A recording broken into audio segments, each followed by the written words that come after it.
গন্তব্যবিহীন এক পথে ছুটে চলেছি। আজকে একটা ভয়াবহ অভিজ্ঞতার কথা বলবো। প্লিজ ভিডিওটি না টেনে পুরোটা দেখবেন, আর আমি কোথায় যাচ্ছি অবশ্যই লাস্টে বলবো, ভিডিওটি দেখতে থাকুন। তো প্রথমেই ট্রেনে ওঠার জন্য আমি হল থেকে বের হয়ে পড়েছি, কিন্তু আসার সময় এত লেট হয়ে গেছে আজকে আসতে যে আর 1 মিনিট বাকি ছিল।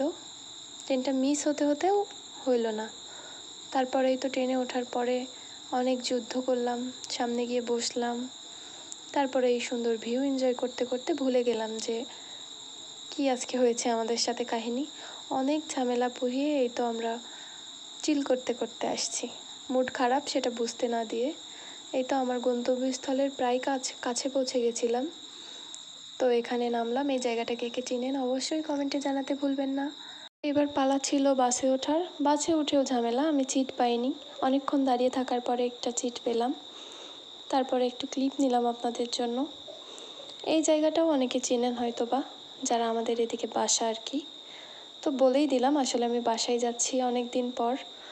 অনেক দিন না, কিছুদিন আগে এসেছিলাম, তবে 2টা পরীক্ষা শেষ হয়েছে, একটু ঝামেলার কারণে ক্যাম্পাস থেকে চলে আসা লাগলো। এই তো আমার বাড়ির পথে চলে এসেছি। এই ভিডিওতে অনেকবার হয়তো এই জায়গাটা দেখেছেন। এই জায়গাটা আমার সব থেকে প্রিয়, আমার বাসার কাছের।